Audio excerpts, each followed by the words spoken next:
Hello everyone, we are talking about Iran's currency depreciation and exchange rate instability in 2024 to 2025. Iran's exchange rate and real depreciation. To be more precise about the facts and trends, we can see that in March 2025, Iranian real fell to a record of low of 1,039,000 riyals per US dollar in free and power markets based on Reuters. So the depreciation has not been gradual but sharp. And also, if you see that table above, it shows a trend throughout the whole year 2024, then since August onto the same day 2025.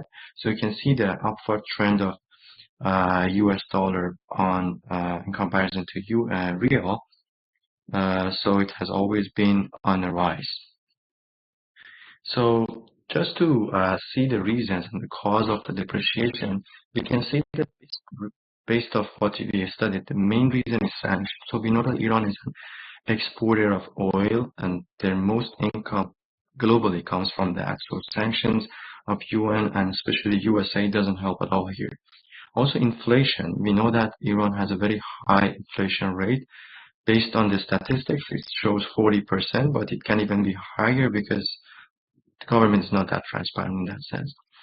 So also weak monetary credibility that we're going to dive in. Iran has a free capital flow, but based on impossible triangle, we know that they cannot have a very credibility, high credibility when it comes to their currency. And expectation in Iran, there's always an expectation both in institutional investment and personal individual investment that US dollar will rise.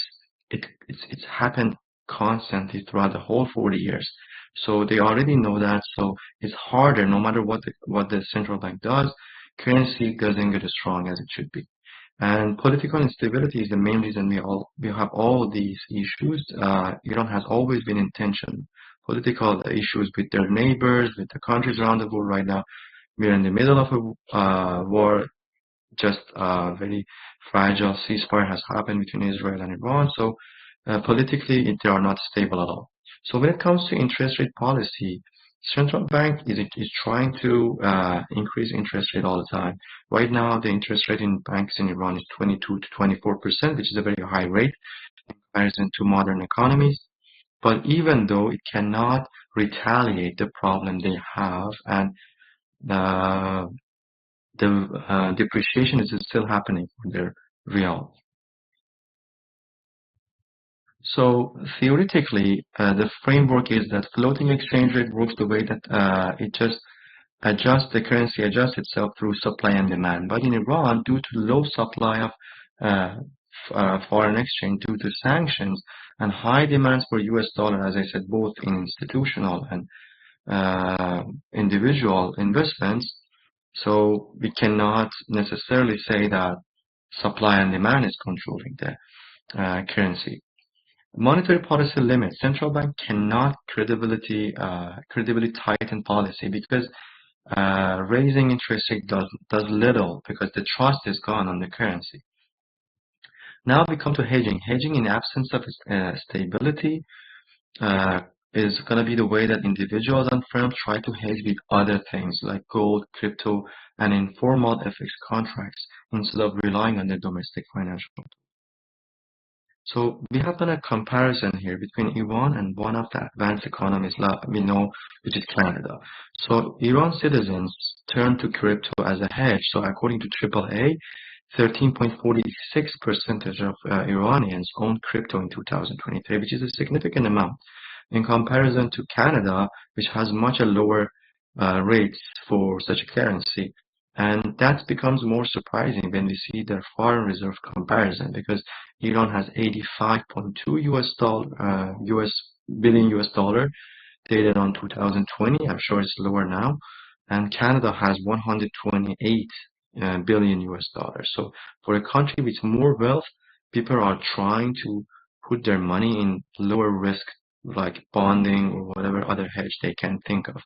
But while in Iran, even bonding with real cannot help. Maybe other currencies bonding or things like crypto is the shelter they are trying to look for.